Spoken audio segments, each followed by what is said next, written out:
Thanks so much, Bajira, and congratulations to Tempo Storm for an extremely solid victory. Of course, back at the caster desk, I am not VHell, and this is not Super Tease. I'm Josh Allen, a.k.a. Lore, joined once again by Elliot Venxel, a.k.a. Venruki. And I believe, before we move on with the show, I believe we actually have a very important tweet to read out. All right, let's get to it. So this tweet is, I met my girlfriend through WoW esports, so it's the only thing... it's only fitting that I popped the question. And unfortunately, it's gone from the screen now, but hopefully we can get it back up there again really quick and finish reading that off. Unfortunately, it's a little bit hard for us to actually read it from the screen over there. There we go. Only fitting that he or she pops the question the same way. Lichlings, will you marry me? # proposal. So... best of luck there to, yeah. I think MJOC was the person that actually tweeted that. Best of luck. Hope that goes well for you. Yeah, that's pretty amazing. We're kind of honored that this is the way that you chose to actually share that. Yeah, absolutely. There's a lot of love that's made in Warcraft. A lot of people find each other. This is a game about community and making friends, and a lot of the time marriages do happen. So we're going to take a look at the brackets, I believe. We'll go ahead and get those up here. So Group A, the match we just saw, Method versus Tempo Storm. That was just a ridiculous series. That was so good. Method just barely falling to Tempo Storm. Tempo Storm taking that 2-1. Method will move on to face followesports.com for the last chance to move out of Group A. And that will be taking place later. I'm not sure actually if we're playing that match today or not, so we will find that out for you. That will actually be tomorrow. Okay, so Group B, now we are on to Juveniles versus Dream Deferred. Winner of this, much like in the last match, winner of this will be moving on to the winner semifinals tomorrow, and then the loser will have to face off against Luminosity if they want to continue on. And that's not really a situation you ever want to find yourself in, having to beat Luminosity to move on to the next round. Yeah, Luminosity is sitting in that lower bracket finals, very, very focused. They want to move on to the next round. So the loser of this next matchup definitely going to have a hard matchup tomorrow. So both teams can be focused and trying to bring their A game in this matchup. Absolutely. So we're going to do a real quick rundown once again of the rules. We'll try and skim through this relatively quickly, but just to make sure everybody's up to speed, we do allow up to 4 players on each team. It is a 3v3 arena, but we do allow up to 4 players on each team so that they're able to swap their compositions around. The first map will always be Nagrand Arena, and both teams are using a blind pick for their compositions, so they don't necessarily know what the other team is playing going into it. Following that, after the first match is completed, the losing team will be able to pick which map they want to play on. Then the winning team will declare which composition they're going to play, and then the losing team will pick their composition based off of that information. So it's a little bit more involved than it has been in previous years, but it does, I think, add a little bit more in terms of it just makes it a little bit more interesting going from match to match. You don't necessarily know exactly what these teams are going to pull out.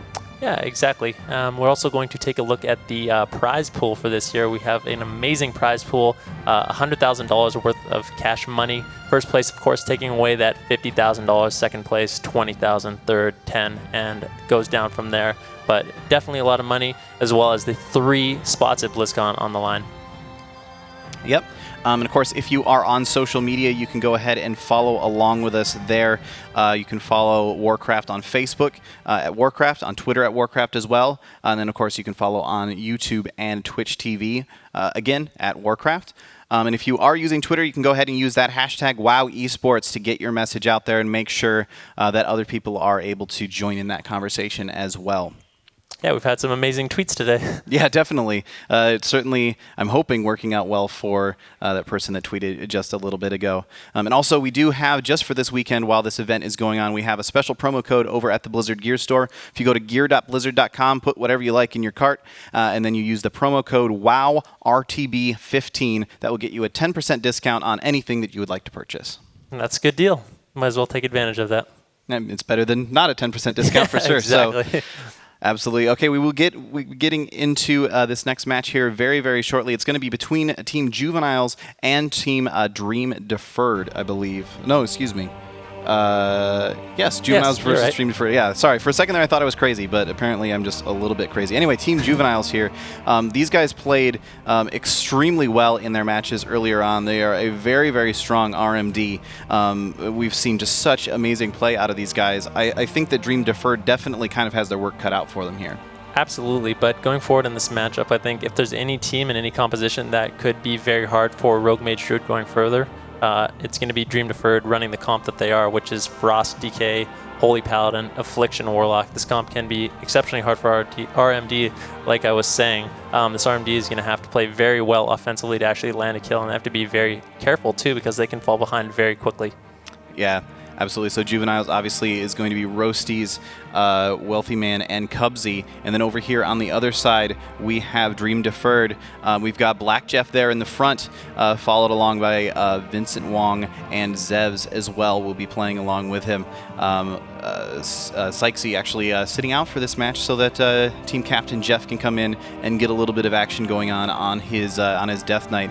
I'm super excited for this match. Again, this was the exact 3 players that had that 27-second match during the qualifiers. So we're going to have to see, and it was, from memory, I want to say it was against an RMD. I don't remember exactly. It may actually have been against Absturge's team that they were able to do that. Yeah, I think it was against Absturge playing FLS. Okay. They were able to just kill the Shaman instantly. But anytime you play Jeff in Arena, he is exceptionally scary. He's known to play sort of the scary Death Knight comps, and a lot of the time those comps aren't even very popular, but he makes them work, and I think that Team Juveniles is going to have their work cut out for them.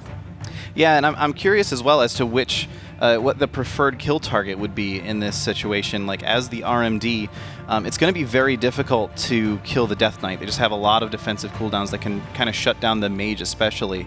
But the Affliction Warlock, they have a lot of mobility. They're able to gateway away, use their portal as well. And they're just relatively tanky also. They've got a lot of health. It can be hard to burst down the Warlock as well. So do you go after the Holy Paladin? Like, what would your actual choice be in this situation, do you think? As RMD, I think for the most part, you're going to be wanting to shut down Zevs. You need to stick on him, shut down some of his damage. Like you said, Death Knight's very, very tanky.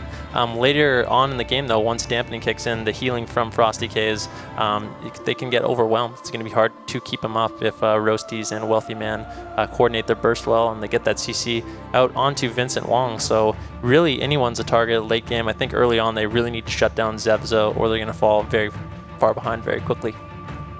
All right, well, you would certainly know this better than I do. I play a mage a little bit, but you're very well known for this, so I'm going to go with whatever your thoughts are on how this is going to go out. So one of our teams is ready. We're just waiting for the other one to be completely ready to go, and then we'll be able to jump into this match. I'm having trouble containing the hype at the moment. I'm really, really excited for this. Both of these teams have been amazing in the past, and they're like, even though Juveniles is playing RMD, both them and Dream Deferred are known for having a little bit wonky of a playstyle maybe compared to other people. Like we've talked about Roasties before, being able to just pull off these weird saps out of nowhere that you wouldn't necessarily expect him, but he's just like, okay, this guy's going to be stuck in CC. I know he's going to be stuck in CC for 10 seconds. He's going to drop combat. I will get the sap off. And it's amazing whenever he actually manages to have that happen. Cubsy and Wealthy Man both very, very strong as Resto Druid and Frost Mage respectively as well. Definitely some very solid play out of them. And then Dream Deferred, we were just talking about how they just have just ridiculous bursts coming out of Jeff. Vincent Wong and Zev, both very, very highly experienced players as well. I'm just really excited to see this match. I can't wait to get into it. Yeah, me too. Talking about sort of the strategy going into these games for both teams, I think Dream Deferred, we're going to see a lot of Jeff actually trying to make swaps onto Cubsy. They're going to grip him in, get the Hodge from Vincent Wong, and follow that up with the Strangulate, keep him fully dotted, and make sure Cubsy is always scared. He's going to always want HOTS on himself, or he could actually go down to that combination. I mean, he can only trinket it every 2 minutes. Yeah, and that's what we saw them doing a lot in the qualifiers as well, was that grip into Fist of Justice into just murder whoever it was combination. It is a little bit less scary with a Resto Druid as a healer compared to like a Resto Shaman, for example, just because those heal over time effects can still like take a little bit of the healing while you're stuck in that. But like you just said, if they don't have those HOTS up already, then they're just going to up and die. So it's going to be something we're going to be wanting to watch for as this match plays out. Of course, the RMD, we're going to be looking for that deep into Poly, into Cyclone, just constant CC chain and making it so that Vincent Wong is just not able to get that healing out. He is a Holy Paladin, and they're relatively susceptible to CC overall. They have their Trinket, obviously, and they have their Divine Shield as ways to break CC, but when those are on cooldown, that's it, and they both have long cooldowns. Yeah, I think shutting down the crowd control of this RMD is going to be very important for Jeff to do. Both Warlocks and Death Knights have a lot of breaks for CC, so if they time it right, we see some nice AMSs coming out of Jeff. He's going to be able to shut down these deep sheeps and keep his team offensive, and that's exactly what he needs to do. He knows that their comp is going to do more damage over time, and he just needs to deny their setup, and they'll just win with pressure in the late game. So just as an aside topic here, we do know that Affliction Warlocks did get that hotfix nerf relatively recently. It was 10% less damage on their damage over time effects. Excuse me. How do you think that really affects Dream Deferred? Because when they qualified, it was before that hotfix actually went into place. How do you think that's really going to affect Dream Deferred's choice in how they want, or even is it going to affect the way that they want to play this match out? Well, I don't think it's going to necessarily affect the way they want to play their match out. It's definitely not something that they prefer. I'm sure they would have rather kept the dots being a lot stronger, but I think Warlocks still do a tremendous amount of damage. I mean, they got the 10% nerf, and we've seen Warlocks comps in this tournament still putting out a ton of pressure, still causing healers to have to throw out those cooldowns to make sure they don't fall behind. So I think absolutely these Warlocks are doing a great job, and Zebs is going to be able to keep up the pressure onto this RMD. I mean, the damage nerf isn't the greatest thing for them, but I think if they play well, they still have a great shot. All right, so we do have a small technical issue that we're dealing with. We will get that sorted out for you guys as soon as possible so we can get into these matches. But in the meantime, we have Bajira over at the analyst station with a special guest. Take it away, Bajira. Hey guys, welcome back. So I am joined now by Dillypoo, who is an extremely high-rated player, has made multiple tournament appearances. And I know that you are really excited to be here today. And I do want to know, just judging from the games that you've seen or from your personal relationships with these players, which team is your favorite? Definitely the Juveniles. Cubsy, Roasty, and Wealthy Man are all definitely my favorite team. I want them to win. So is that a favorite because they're your buddies, or your favorite as in like you anticipate them winning because of their play style? What's your relationship with these guys? Well, Cubsy and I have been playing together this entire expansion. We've played multiple tournaments. We play 2s all the time, 3s, everything. We've played with Roasties. All of us are pretty good friends and good partners. So, yeah, I would say that. And just even in general, they have the best teamwork of any team here, I think. Awesome, because it's neat to see that, because Juveniles is a team that doesn't, we've mentioned before, they don't really stream. They're not like a super well-known team, but every time we see them on the tournament stage, they're kicking some serious butt, and I don't blame you for choosing them as your favorite. So another thing, if you guys aren't familiar with Dillypoo, like I said, he is a high-rated player. He's a tournament experienced player, but he plays a hunter. So we've only seen one other hunter in the tournament. That's Jellybeans, and just judging by your reaction, you might have some sort of relationship with Jellybeans. Is that true? Some sort of a backstory? Well, it's just the class envy, really. Yeah, I want to be the best hunter, but he wants to come here and claim something that's just not true. But I'm not participating in the tournament, so I can't really. Yeah, I can't defend myself right now, but I'll let him have his moment. Well, fair enough. That's generous of you. But what we're gonna do now is we're gonna say thanks to Dillypoo for joining us, and we're actually gonna throw it straight to the game. Let's do this. All right, thank you guys. Awesome to hear from players like Dillypoo who've just turned up to hang out here while we're here, watch some games. It's super awesome. Of course, Dilly is an exceptional hunter as well. But we're not super worried about hunters right now. What we're worried about is Black Jeff, or Jeff Z as he's renamed himself, to see how he's going to come out of the gate here. I'm really excited. Is he going to just run across the map and go hard? And looks like that's what he's going after. He's just charging right across there. Oh, excuse me, actually, he's just going to go over there, drop down in Death and Decay. He's just trying to pull Roasties out of stealth. Does not look like he was able to get it. And in fact, Roasties is now going to be over here, caught into a Blood Horror for just a second, though. Zebs with that Blood Horror ready to go, knows that this is going to happen, but he's now caught over here out of line of sight behind this pillar, trying to get back over to his healer to be able to catch a heal or two. It actually looks like Vincent Wong is caught in a ton of CC. He's holding onto both of his Trinket and his Divine Shield as long as possible. Now with Zebs in that offensive Cyclone, he could be in a lot of trouble here. Yeah, this RMD coming out of the gates very strong. Zev's caught into that offensive clone, like you were saying. Vincent Wong popped those wings to try to empower his heals and catch up Zev's, but he's still low, down to 20% HP. He's in a lot of trouble. Wealthy Man also taking a little bit of pressure, but Zev's life on the line. Vincent Wong caught into that DR deep. Zev down to 9% HP. This could just be it, getting some heals. Vincent Wong desperately trying to keep him up with that bubble. He is going to save him for now, but at what cost? Vincent Wong used his bubble, his trinket, his Avenging Wrath, and Execution Sentence. Zev's has no more heals as well, so this RMD coming out with a commanding lead. Yeah, that was every single cooldown, except for the Blessing of Protections out of Vincent Wong, and I'm actually kind of surprised that he didn't go for the Hand of Protection there. He may have to use it like right now. As soon as the Cyclone falls off, you might want to get that up there quickly, because Zev's now caught in that cheap shot. 5% health into the Smoke Bomb, and Zev's is gonna go down. There's just way too much damage coming out of Roasties and Wealthy Man for Vincent Wong to be able to deal with. From start to finish, Juveniles just controlled that game. They played amazing. Jeff and Zev's really not able to get any counter pressure whatsoever, just on the back foot the entire game. Yeah, and so Dream Deferred, the team that we've talked a lot before about how they just have these really, really fast matches, actually get it turned around on them entirely. That match was it was less than 2 minutes. That was a super fast match coming out of Juveniles. Let's head over to Bajira and Dilly over at the analyst station and see what their thoughts are. All right, guys, welcome back. We still got Dilly hanging out with us. He's going to provide some special guest expert analysis for us. And I know that we talked about before the match how Juveniles is your buddies, your favorite, so you got to be pretty happy with how seemingly easily they cleaned up that match right there. Yeah, I'm not surprised at all that that happened. They went in there, they got their cross CCs going on perfectly. Everything they did went well for them, and especially against a composition like a Warlock and a Paladin, I feel RMD does very well. So I think just them playing solid, they earn the win.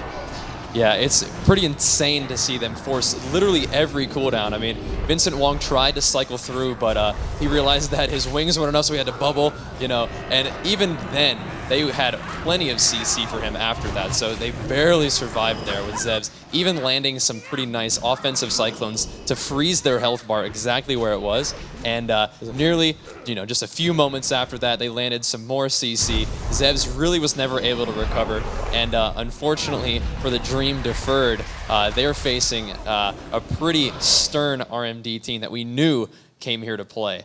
And it was interesting to see that Jeff, although we discussed him playing Unholy when there was a team, when he's facing a team that required a little more control, brought out the Frost DK, and I'm really curious to see if he changes anything up for the next match. We're going to go ahead and throw it to casters to see if that's the case. All right, thank you guys for that expert analysis. The second game is just now starting to get underway, so we will be into this very, very shortly here. Both teams have stuck with the same composition. However, Dream Deferred has chosen Blade's Edge Arena as their map choice. Kind of expected. Zev's was the target of choice all last game. On Blade's Edge, he is going to have that Z axis, so he can jump off the bridge, and then when he needs to, port back up on the bridge, and it's going to be hard for Roasties and Wealthy Man to chase him, so it gives him a little bit more time to actually survive and get away from this rogue mage.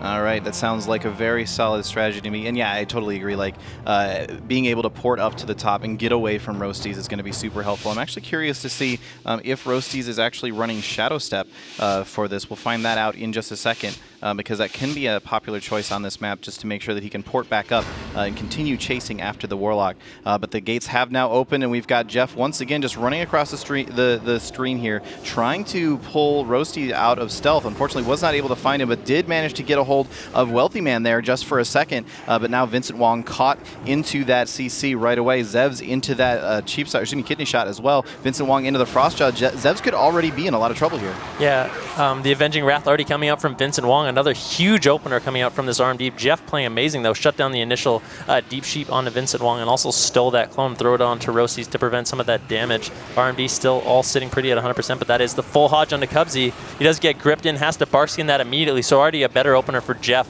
Zev's, and Vincent Wong, causing some pressure on Cubsy. He is sitting in that full Strangulate as well, down to 30% HP. He has no hots on himself. He's going to come out with an NS. He's going to survive for now, but he did have to use that Barkskin and NS.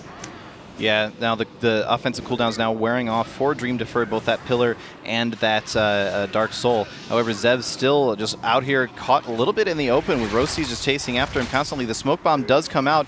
Is Vincent Wong going to be able to get over there to heal him up? No, Zev's is just going to go ahead and port right on out of there and try to stay alive, but Rosty's is in fact running Shadow Step and will be able to stick onto him constantly. Zev's could once again be in a lot of trouble here. He's having to use his Dark Regen, trying to keep himself alive through this constant pressure coming out from Team Juveniles. However, he's now caught into that offensive Cyclone, and his team is trying to turn it around onto Wealthy Man, who's going to go ahead and Blazing Speed up over here, back up onto the platform, and try to get himself out of here and start getting some CCs out, which is immediately going to pull out that Divine Shield from Vincent Wong. Yeah, Vincent Wong using that Divine Shield, trying to keep Zez up. The Save of the Light proc as well. A little bit earlier in the game, we saw Jeff actually steal Wealthy Man's Polymorph, throw it onto Cubsy, and he had to trinket that, so he has no trinket. The full blind, though, onto Vincent Wong. He's not going to be able to bop it. He's still in for Baron. Zev's down to 60% HP, doing an excellent job using that ZX as support, but is it going to be enough? Caught him do that full kidney shot. The deep freeze onto Vincent Wong. This could just be the game. Their tournament life is on the line.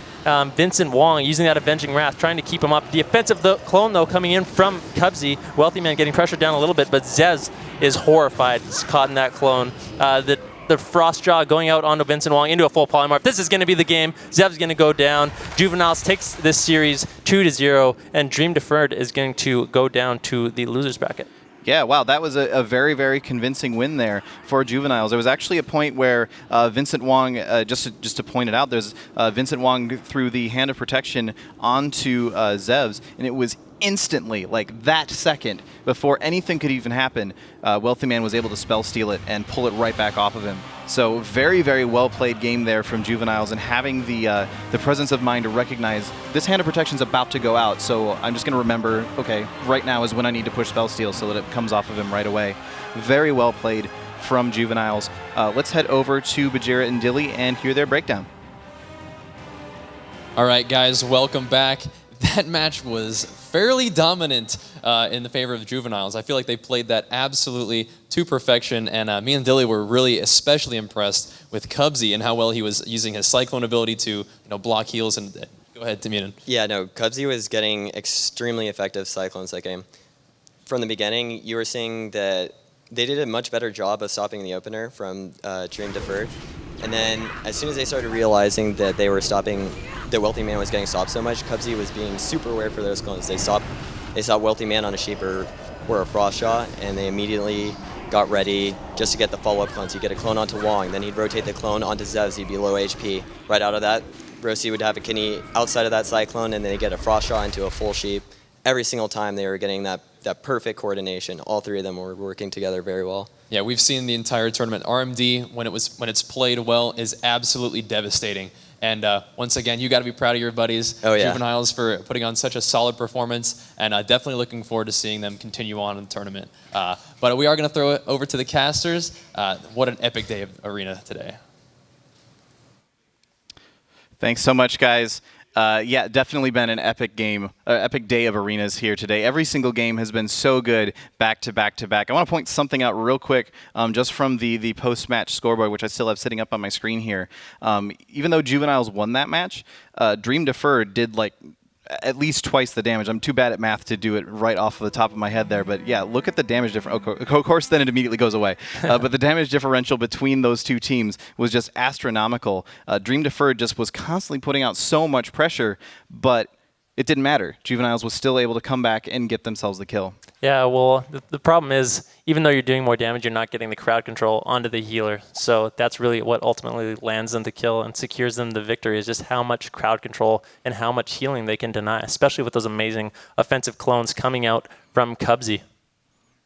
Yeah, for sure. Okay, so we do have Team Juveniles over at the analyst station with Bajira for the winner's interview. Let's go check it out and hear what they have to say. Hey guys, I am joined by Team Juveniles MVP of that game, at least in my opinion, Cubsy. Those were some insane Cyclones. We were talking with Dilly about those too. How much practice have you put in using those Cyclones to stop healing and set up with your mage? Ever since I've been playing Druid, really, that's an important part of most of the Druid comps I play, since I hardly ever play with a Warlock.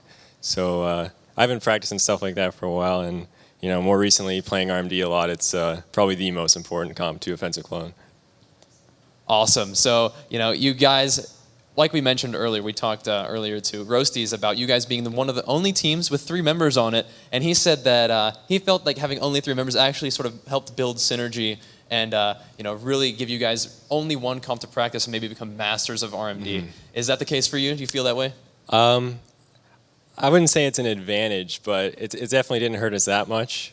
But with a comp like RMD, you really don't have to multi-comp if you're that good at it. So, I would have liked a 4th, but, we're doing pretty good, so I'm pretty happy with 3. I'll say, you guys are playing that to perfection. And, I've seen Tempo Storm, another very effective RMD, and, they were maybe thought to be one of the best, or the best RMD in the tournament, but seeing how you guys dismantled every team that you guys have come up against, not only today, but in cups prior, you guys are definitely making a name for yourselves here. How do you feel if we did name you the #1 RMD in the tournament?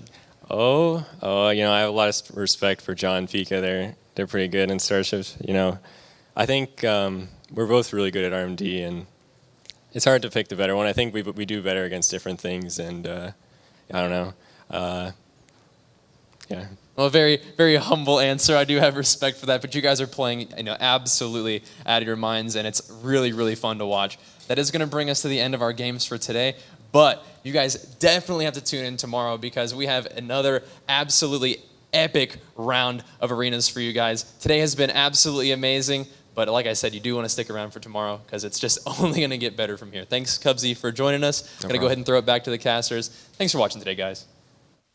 Thank you so much, Bajir and Cubsy. Cubsy, very humble as always. It's nice to see that in a player, especially one that plays so well like him. Yeah, definitely. It's just a great attitude to have going into every match, knowing that, we're going to play our best and just kind of leaving it at that. And it obviously is working out very well for them. They're doing extremely well in this tournament so far here. So congratulations to them on that win. They will be moving on to the semifinals tomorrow. And speaking of, let's actually go ahead and take a look at the brackets really quick. We can break it down how things have gone today. Here in Group A, Method was able to go 2-0 versus Hype. Tempo Storm went 2-1 versus Follow Esports. That meant that Method and Tempo Storm met in the semifinals there. And Tempo Storm was able to take that victory 2-1 over Method and in a ridiculously close series. If you did not see it, you have to go back and watch the VOD later. It was so good. Unfortunately for Hype, they were eliminated from the tournament by FollowEsports.com, and so tomorrow we will have Method versus FollowEsports.com to determine who the final team is to make it out of Group A. Yeah, and taking a look at Group B, of course, we had Luminosity against Juvenile. Juveniles prevailing there, as well as in the semifinals against Dream Deferred, who took out Santos Dexterity. So Dream Deferred going to be going down to the semifinals, and they're going to be playing against Luminosity. Definitely 2 amazing teams, either one definitely capable of making it out of this, and we'll have to see. We have some very good games lined up for tomorrow. Yep. And moving on a little bit, we have this is how the brackets so far look for the semifinals tomorrow. We can see that Tempo Storm and Juveniles, like we were just saying, they have already qualified, and they will be finding out who they're playing against tomorrow once we work through the remaining group stage matches. Of course, the winner of those 2 matches will be moving on to the grand finals, and they will also qualify. We'll have the grand finals to determine who gets that $50,000 first place prize, but both of those teams will qualify because they will be coming in first and second respectively. And then we will have a 3rd and 4th place match for somebody's last chance to actually qualify for BlizzCon and move on later this year. Yeah, of course, you don't want to be in that position where you're playing for that 3rd place, but even still, they're going to be good games, and only 3 can go to BlizzCon, so 1 is going to be knocked out tomorrow. Of course, if you guys want to join in on the action, you can follow us on social media at Warcraft for Facebook, at Warcraft for Twitter, at Warcraft for YouTube, and at Warcraft for Twitch, of course. So if you guys want to join in, make sure you follow us there at Warcraft and join in on the action.